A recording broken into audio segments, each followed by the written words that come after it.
नमस्कार किसान साथियों, किसान धरोहर चैनल में आप लोगों का स्वागत है। और इसमें बहुत सारे लेक्चर हमने आपसे डिस्कस किए हैं। सबसे पहले मैं आपसे रिक्वेस्ट यही करूंगा कि अब हमारा सेशन जो है कुछ हमने बदलाव किया है उसमें, कि आप लोगों के जो सवाल हैं उनकी तरफ हमने इसको अपने जो चर्चा के विषय हैं उनकी तरफ गए हैं। हम आपके सवालों को जितने भी सुव्यवस्थित ढंग से हम आप लोगों के सामने प्रस्तुत कर सकें, हम कोशिश करेंगे आपके हर सवाल को आप तक पहुंचाने का, जवाब के तौर पर जितना हमारे से होता है। और बाकी हम आप लोगों की हर समस्या का समाधान ढूंढकर आप तक पहुंचाने का कष्ट करेंगे। और मैं आप लोगों से रिक्वेस्ट करता हूं, प्रार्थना करता हूं भाई आप लोग हर उसको लेक्चर को, हर जो है चर्चा के बिंदुओं को बड़े बारीकी से देखें, उसको सब्सक्राइब करें और लोगों से भी डिस्कस करें। जैसे पिछले लेक्चर में कुछ सवाल थे आप लोगों के, भाई मधुमक्खी के बारे में एक सवाल था, तो मधुमक्खी के बारे में आज हम बहुत सारी चर्चाएं करेंगे। उनमें से उस पर भी बहुत सारे सवाल हैं आपके, जैसे भाई मधुमक्खी पालन से क्या फ़ायदा है किसान को, मधुमक्खी कितने प्रकार की हैं, इंडिया में उसका क्या क्या रोल है, विदेशों में कैसे मधुमक्खी पालन पर लोग इनकम का साधन कैसे बनाया है लोगों ने। तो इन सारी बातों का ध्यान करते हुए हम आज का विषय जो है मधुमक्खी पालन पर किसानों को ले जाएंगे। भाई आपको मधुमक्खी पालन और अपना साइड बिजनेस के तौर पर करना चाहिए। तो सबसे पहले मैं आप लोगों को बताऊंगा कि इंडिया के अंदर 5 ही वैरायटी हैं जो मधुमक्खी की हैं, आमतौर पर प्रचलन है उनका। वैसे तो बहुत सारी इनकी जातियां पाई जाती हैं, प्रजातियां होती हैं, लेकिन 5 प्रजाति जो है हमारे इंडिया में होती हैं। उनमें से भी जो प्रचलन है उनका, उनमें से भी कुछ वैरायटी तो यूरोपियन कंट्रीज़ की हैं। वही यहाँ हमारे नॉर्थ इंडिया में 2004-05 में शुरुआत हुई थी, और पंजाब, हरियाणा, हिमाचल प्रदेश, इनमें जो है इसका बड़ी तेज़ी से ये जो बिजनेस है, हमारा धंधा है, जो एक हनी बी का, मधुमक्खी पालन का, उसने बड़ी प्रगति की है और इसमें और भी स्कोप है। तो मैं किसान भाइयों को कहूँगा कि आप लोग एक खेती को ही अपना टारगेट ना रखें, उसमें साइड बिजनेस जैसे हमारे यहाँ पहले भी होता था कि भाई हम पशु पालते थे, खेती के साथ साथ अब भी पालते हैं कुछ लोग। लेकिन पशुपालन में भी पहले गायें होती थी हमारी, हरियाणवी गाय का और जर्सी गाय का जो है हम अंतर रखते थे, क्योंकि वो दूध ज़्यादा देती थी। इसी तरह से मधुमक्खी के अंदर भी बहुत सारी वैरायटियां हैं। इंडियन जो वैरायटी हैं वो जैसे हम एपिस सेरेना इंडिका के नाम से जानते हैं, वो छोटी मक्खी होती है। वैसे तो मोटे तौर पर 2 तरह की मक्खी पाई जाती हैं इंडिया में। डोरसाटा है एक, वो मोटी मक्खी होती है, पहाड़ी मक्खी जिसको पहाड़ी महल बोलते हैं, और पहाड़ी मक्खी होती है। और दूसरी मक्खी जो छोटी मक्खी होती है वो हमारी लोकल मक्खी होती है। उनका कुछ मक्खी जो 2 हैं वो बड़ी मक्खियाँ हैं, उनको हम नहीं पाल सकते, वो वनों में अपने आप ही तैयार होती हैं और उसका शहद तो हम ले आते हैं। तो ऐसे वैसे मैनेज करके बाकी छोटी मक्खी, ख़ास तौर पे जो यूरोपियन मक्खी है उसकी जो है हम यहाँ प्रचलन है मधुमक्खी पालन करने में। उसका वैरायटी का नाम एपिस मेलिफेरा है। तो वो मेलिफेरा जो किस्म की मधुमक्खी है वो छोटे साइज़ की है, और उस मधुमक्खी को मैनेज बड़ी अच्छी तरह से किया जा सकता है।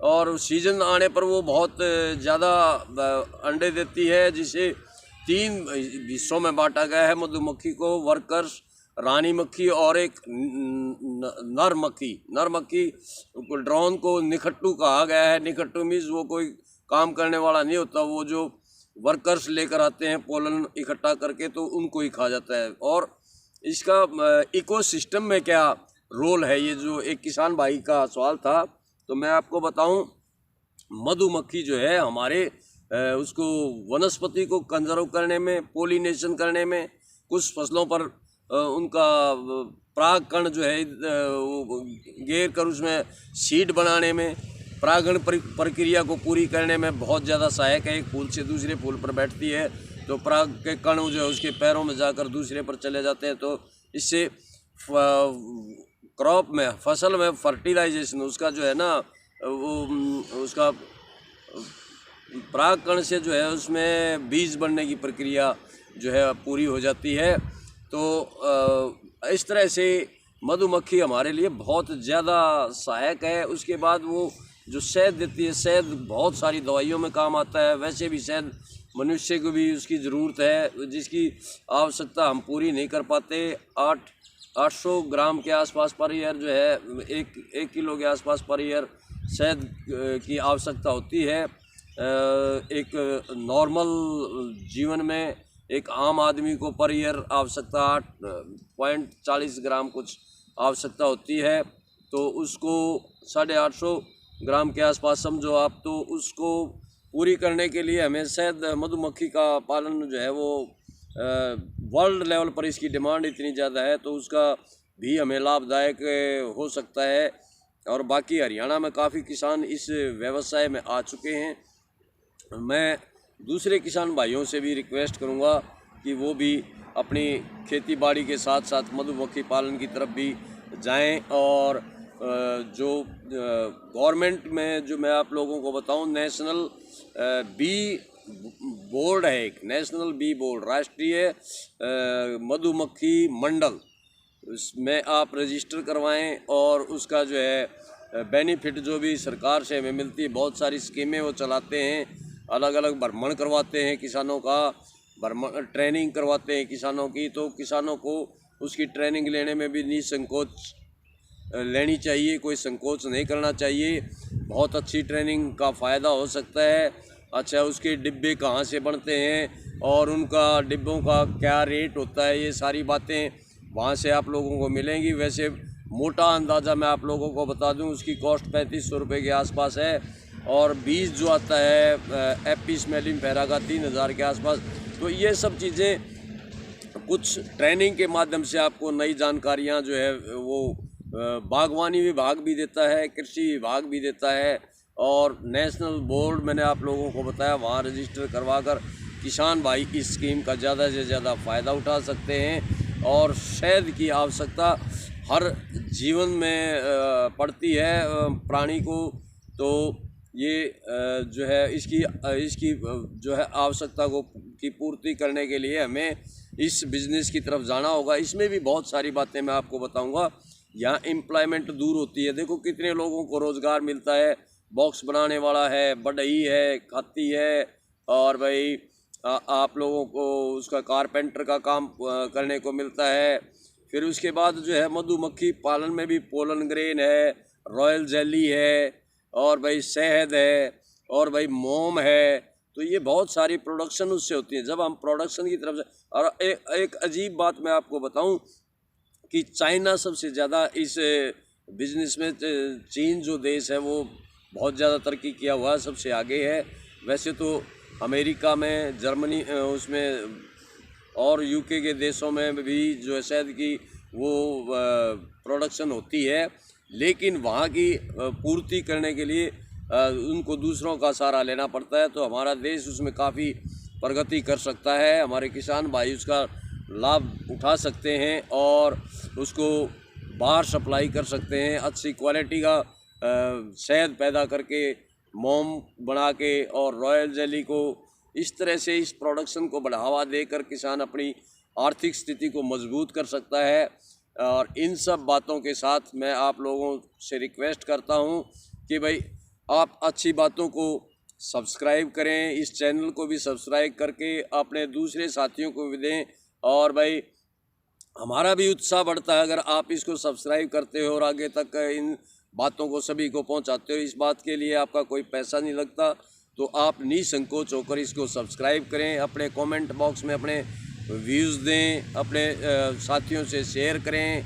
तो मेरा आपसे अनुरोध है कि भाई आप लोग ज़्यादा से ज़्यादा खेती बाड़ी की बातों का फ़ायदा उठाते हुए, ट्रेनिंग का फ़ायदा उठाते हुए, इन सब चीज़ों को जब तक उसमें नहीं लाएंगे, आप संज्ञान में नहीं लाएंगे, तो खेती बाड़ी का धंधे को हम प्रोडक्शन की तरफ ले जाएंगे। उसको लाभ की तरफ लाभदायक बनाने के लिए हमें, अब मशीनी युग है। पहले एक बात होती थी भाई खेती खस्मों की खेती, तो अब मशीनी युग में खेती जो है मशीन के साथ है, तो उसमें हमें मेहनत के साथ साथ अपने दिमाग का प्रयोग करते हुए ट्रेनिंग लेनी चाहिए हर चीज़ की। उसका पता लग जाता है भाई, उससे सारी बातों का सब नई चीज़ें कोई सरकार ला रही है उनका पता होता है। जैसे पिछले लेक्चर में मैंने बताया था, एक 10 किलो गेहूँ करने के लिए 350 रुपये की कॉस्ट आती है।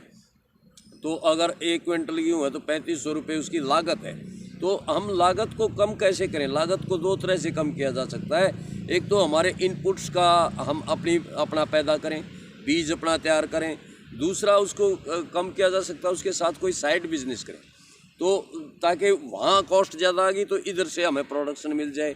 तो दोनों चीज़ों का फ़ायदा उठाते हुए मैं किसान साथियों से कहूँगा कि भाई आप इसको खेती को टेक्निकल ढंग से शुरुआत करें उसकी। वो पुराना जो सिस्टम है उसको साथ अपनाते हुए नई टेक्नोलॉजीज़ में साथ जोड़ें। पीछे भी मैंने बताया था, जैसे हम पानी का प्रबंध करें, नई टेक्नोलॉजी की टपका सिंचाई के साथ पानी का प्रयोग करें, उससे पानी की वेस्टेज नहीं होगी, वो दूसरी क्रॉप के लिए यह हो जाएगा। तो ये सब बातें हमें ध्यान में रखते हुए खेती को एक लाभदायक दिशा में ले जाना है। तो वो तभी पॉसिबल होगा जब आप सब लोगों का साथ होगा, मेहनत करेंगे, हम चलेंगे। जैसे हरियाणा में तो किसान भाई बहुत मेहनती थे, पहले से ही मेहनत करके उठे हुए लोग हैं।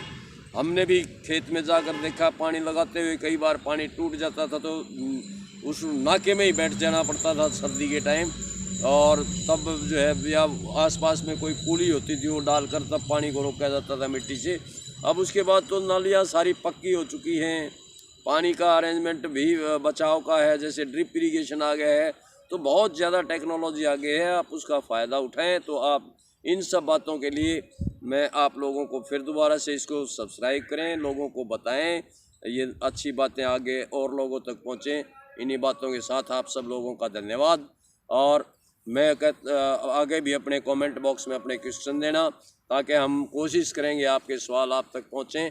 और अब इस समय मधुमक्खी पालन के लिए आप कोशिश करें, अभी समय है। इस मौसम में मधुमक्खी बड़ी तेज़ी से अपनी जनसंख्या भी बढ़ाती है और वो शहद का भी फ्लावरिंग सब जगह होती है। तो किसान भाइयों